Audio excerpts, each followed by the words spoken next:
What is up, everybody? Just had some technical difficulties. Literally just went live for like 5 minutes and my mic wasn't working. I really fucking hope it's working right now. So I'm gonna check right now. But in the meantime, your boy got a haircut yesterday and I'm so fucking happy about it. Right now, I feel like I'm looking fresher than a Ziploc bag. And shout out to my boy Marcos. My boy Marcos, thanks for the sick haircut.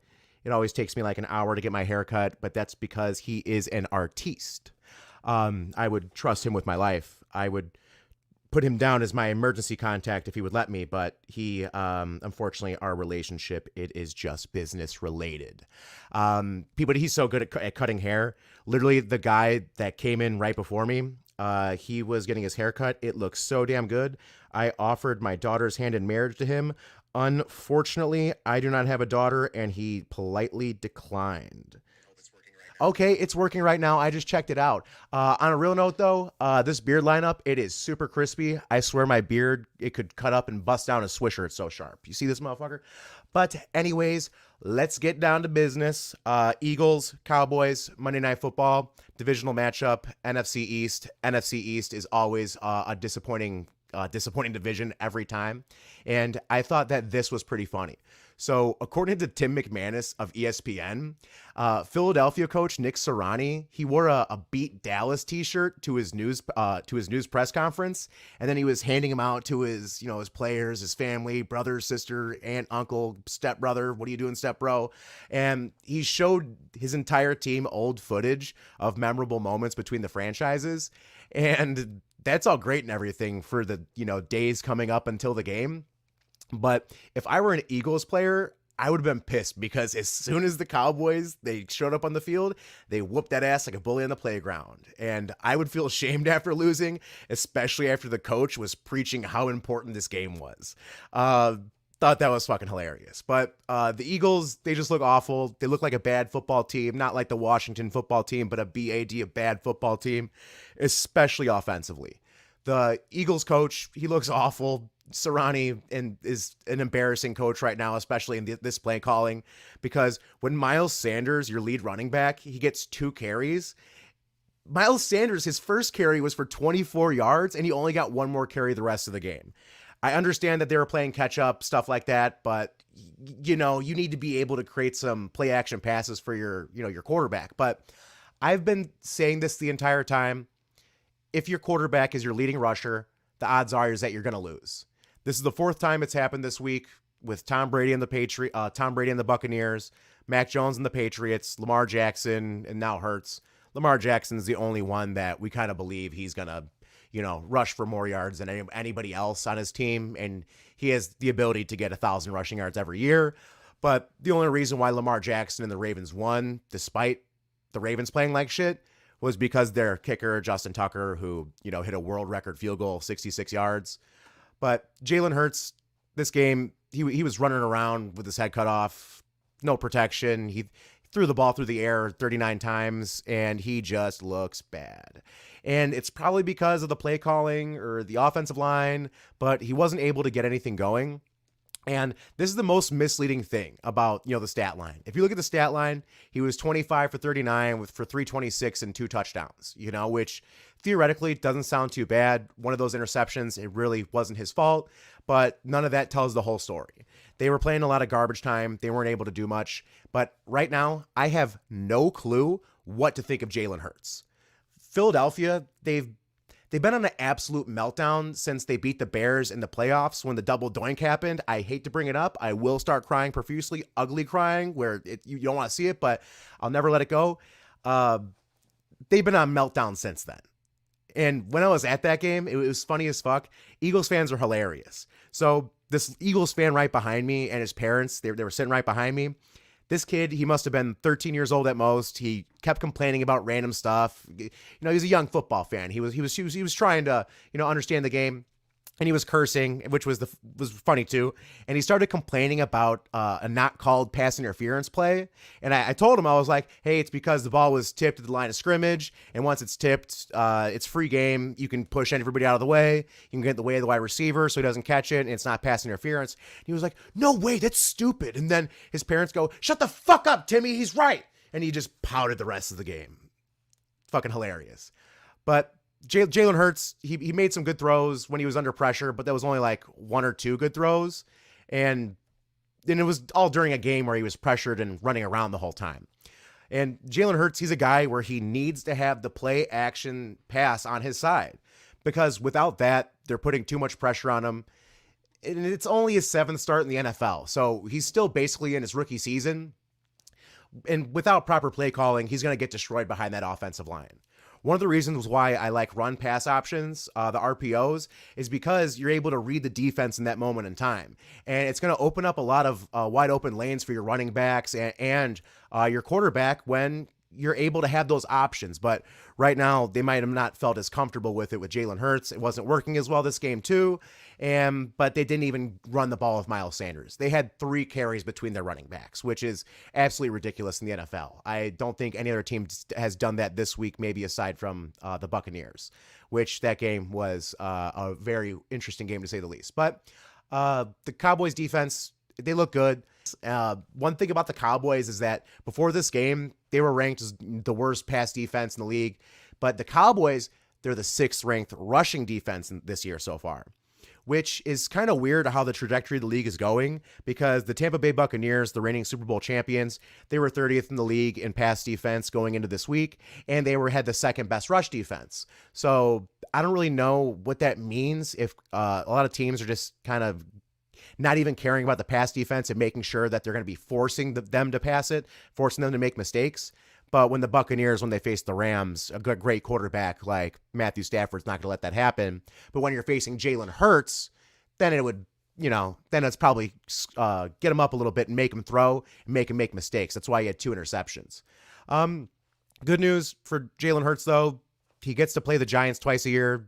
And they're probably going to win those games, because I just think that the Giants are worse than the Eagles, and the NFC East is not the NFC Beast anymore.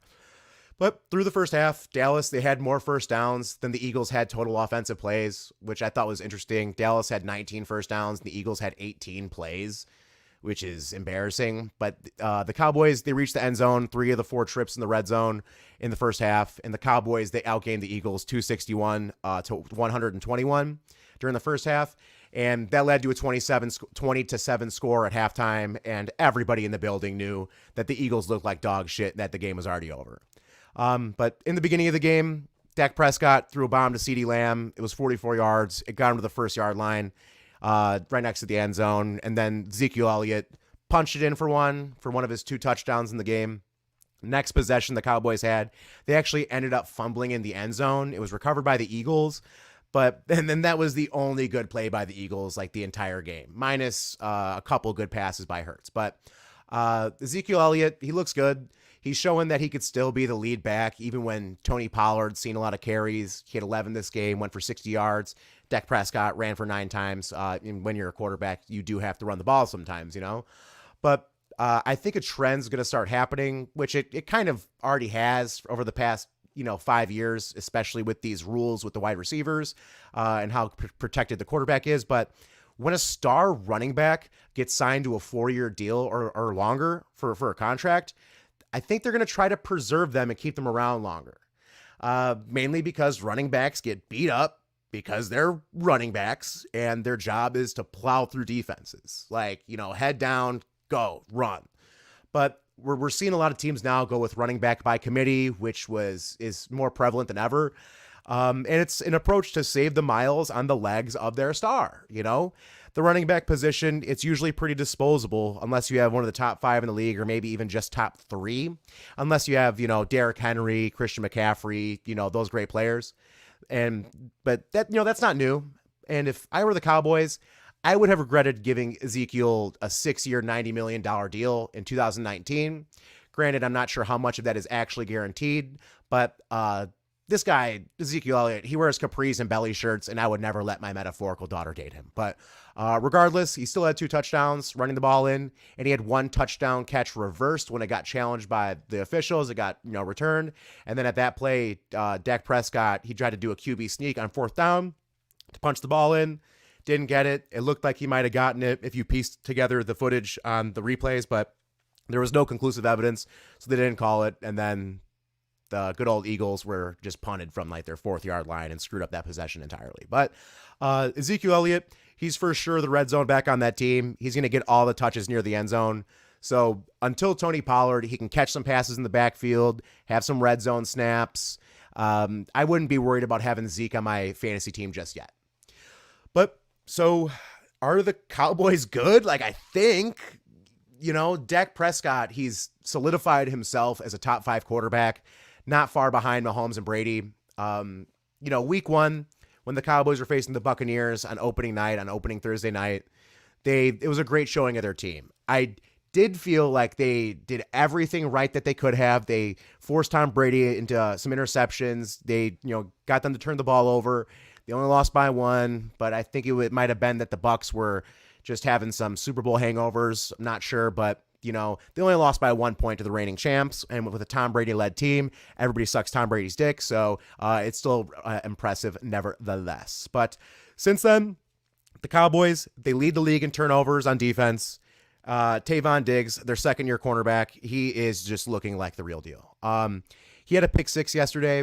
I think it was just because Devontae Smith, the wide receiver for the Eagles, he fell down and collapsed and went like dead fish. He went dead fish on the play, and that's why he just got the interception and then took it to the house for a pick 6. But the Diggs family, they might as well be right behind the Watt family. I know the Watt, they have a little bit more players than just 2 in the league, but with TJ and JJ Watt, with Stephon Diggs, the wide receiver for, the Bills, he's one of the best in the league. It's funny that Stephon's brother is a cornerback that covers wide receivers, and they must have had a lot of practice growing up. But on the defensive side of the ball, Micah Parsons, he seems like a versatile star. He was the 12th overall draft pick for the Cowboys, and he's being used as a pass rusher this past week, and he looked really good. I was watching Shannon Sharp and Skip Bayless, and they were saying that Lil Wayne was going to the game, and Skip was like, because Skip and Lil Wayne are tight for some reason, Skip was like, hey, why are you going to the Cowboys game? Don't you hate the Cowboys? And Lil Wayne was like, I'm trying to see Micah Parsons play. That guy is going to be special. And if Lil Wayne's going to say it, he better say it in a rap song so I can listen to it and recite it on here later. But Micah Parsons, he's going to be used in a bunch of different ways this season. It's going to be exciting. It's always exciting watching, young players get on the rise, things like that. And one of the interesting stories in this game, Dalton Schultz, the tight end for the Cowboys, he led their team in targets. He had 7 targets, 6 receptions, and he had 80 yards. In a 41-21 win, he did have a drop pass, but it didn't seem to matter. That drop pass, though, it was almost a for sure touchdown pass. But he still ended with 2 TDs. I'm not sure I know anybody who really has him on the fantasy team, but it's obvious why he's getting those targets. And one of the reasons why is because the Eagles are banged up, and the star power of the Cowboys offense is just insane. This does show that the Cowboys, they can beat you a couple different ways other than just using their wide receivers. I know Michael Gallup is injured, but that's going to leave up a lot of great opportunities for, a young tight end like Dalton Schultz. And they're going to beat you. They're going to beat you. They have a lot of players to pass to, and they're not afraid to dump it off either. Even though Ezekiel Elliott, he only had, Joe Perler XO is here tuning in. Let's go. Ezekiel Elliott, he had 3 receptions. Tony Pollard, I think he might have had 1 or 2. He didn't even make it on the graphic. But people had a lot of questions about Zeke this year, but they were firing at all cylinders. Running, passing, defense, turning the ball over. Their passing defense wasn't that great because they were having the Eagles just play garbage time, and they were just like letting them go, oh, you're okay, you go ahead and pass the ball, you're cute. But it's kind of odd. Their tight end had the most targets and receptions, but it just shows you how versatile they are. Moral of the story, the Cowboys are on their way to becoming a legitimate contender, but their division is so bad with the Eagles, football team, and the Giants. The Cowboys, they're almost certainly going to the playoffs. And the Eagles, they're just plain bad. Their coaching and play calling sucks. I wouldn't blame Jalen Hurts just yet, since he's only started 7 games with a dysfunctional offense. it's going to be exciting to see what the Eagles can do. Maybe not exciting, but it's going to be a little anxious, I would say, to see if they're able to drum up something in their offense and their play calling. It just reminds me of the Bears with Justin Fields. Granted, that game last night was not nearly as bad as that Bears game on Sunday. That was, let me cry myself to sleep and jerk off using my tears as lubricant. Anyways, that was too much. But this is one of the Monday Night Football recaps. Going to be doing one on Friday after the Thursday night game. Going to be doing a full recap, a full review of the week 4 in the football season for Sunday. Going to be doing that, releasing that probably Thursday morning or Wednesday night. We'll see what happens with my schedule, but planning on that, doing live streams on these 2 platforms. If you haven't checked it out, like, comment, and subscribe. Go to my YouTube. Like this shit up. Do something. I don't know. I'm trying, but go Bears. Fuck the Eagles. Fuck the Cowboys. NFC East sucks, and I appreciate y'all. Peace.